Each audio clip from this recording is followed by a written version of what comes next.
साथियों, welcome to Gurukul exam. चलिए साथियों, सी टेट का सेकंड पेपर दोस्तों समाप्त हो चुका है और आज जिन प्रश्नों को पूछा गया था उन प्रश्नों को आप सभी के लिए लेकर आए। तो प्लीज़ आज की वीडियो को आप शुरू से लास्ट तक देखना। पहले प्रश्न में आपसे पूछा गया था कि निम्नलिखित कथनों में से कौन सा वाइगोत्स्की के द्वारा प्रस्तावित विकास तथा अधिगम के बीच संबंध का सर्वश्रेष्ठ रूप में सार प्रस्तुत करता है। तो ये मित्रों करता है आपका विकास प्रक्रिया अधिगम प्रक्रिया से पीछे रह जाती है जब ये सार प्रस्तुत करता है। तो आपका राइट आंसर था बी वाला। आगे आपसे पूछा गया था कोलबर्ग के सिद्धांत की एक प्रमुख आलोचना क्या है।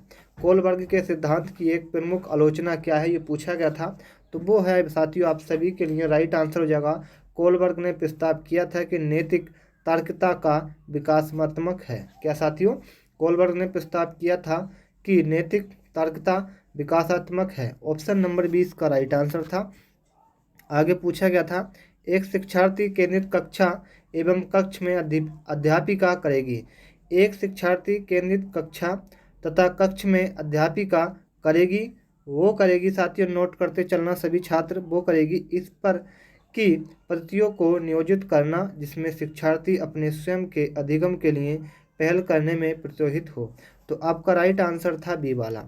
आगे आपसे पूछा गया था गार्डनर के वयु बुद्धि के सिद्धांत के अनुसार वह कारक जो व्यक्ति के आत्मबोध हेतु सबसे अधिक योगदान देगा उसे आप क्या कहेंगे मित्रों।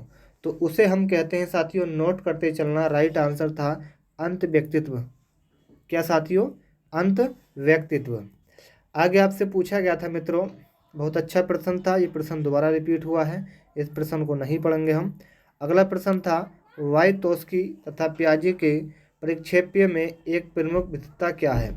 वाइतोस्की तथा पियाजे के परिप्रेक्ष्यों में एक प्रमुख विशेषता क्या है। तो प्रश्न नंबर 5 का राइट आंसर था आप सभी का ऑप्शन नंबर सी वाला, भाषा एवं चिंतन के बारे में उनके दृष्टिकोण। क्या, भाषा एवं चिंतन के बारे में उनके दृष्टिकोण। ठीक है। आगे आपसे पूछा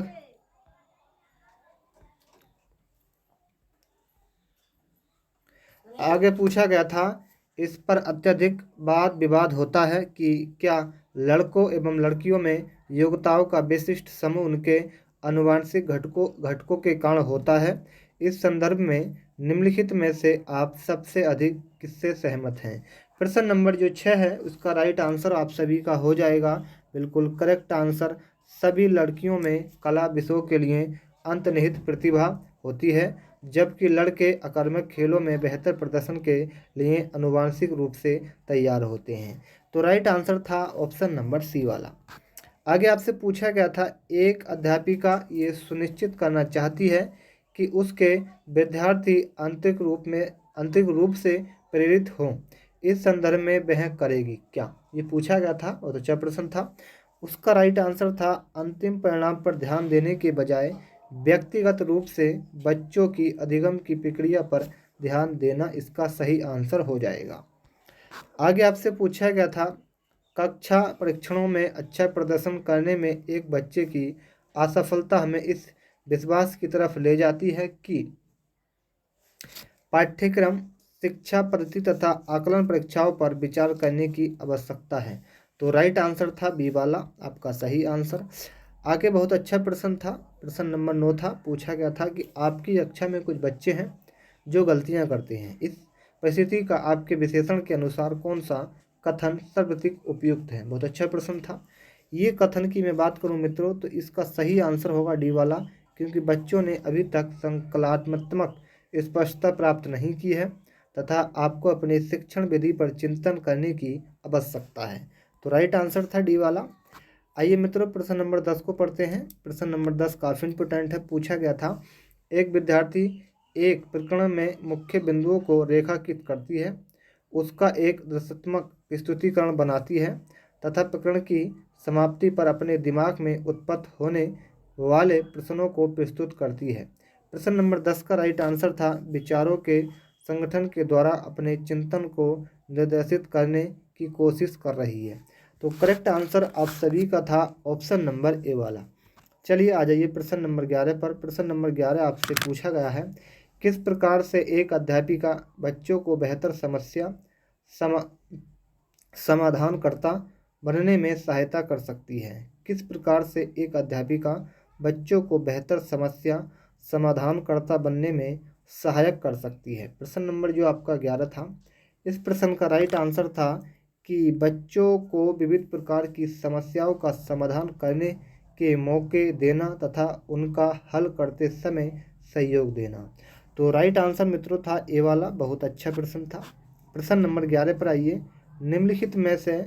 निम्नलिखित कथनों में से आप किससे सहमत हैं? देखो मित्रों, ये 4 विकल्प हैं और 4 विकल्प आपसे पूछ कर हैं, वो हम आपको पढ़ के बताएंगे, लेकिन आप किससे सहमत हैं वो आपको बताना है। चलिए बताते हैं पढ़ के कि अधिगम पूर्ण रूप से बाह्य उद्दीपन के द्वारा नियंत्रित होता है। अधिगम तब तक घटित नहीं हो सकता जब तक इसका अंकों के रूप में बाह्य रूप से आकलन नहीं कर लिया जाता। अधिगम केवल तभी होता है और यदि ये व्यवहार से सुस्पष्ट होता है। प्रश्न नंबर जो आपका 12 है, इसका राइट आंसर आप सभी का हो जाएगा करेक्ट आंसर। ये क्या कहता है? अधिगम एक सामाजिक सांस्कृतिक परिवेश में घटित होता है। तो राइट आंसर था आपका डी वाला। चलिए आ जाइए आगे। बहुत अच्छा प्रश्न है। प्रश्न नंबर 13 कि इनमें से कौन सा बाल विकास का एक सिद्धांत है? इनमें से कौन सा एक बाल विकास का एक सिद्धांत है? प्रश्न नंबर 13 पूछ रहा है।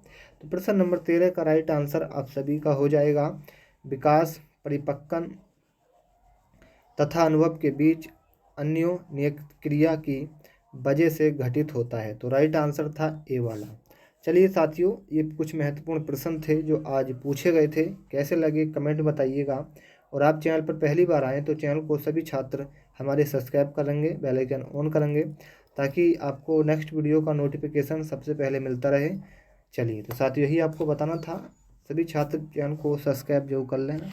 मिलते हैं नेक्स्ट वीडियो में, तब तक के लिए जय हिंद, जय भारत।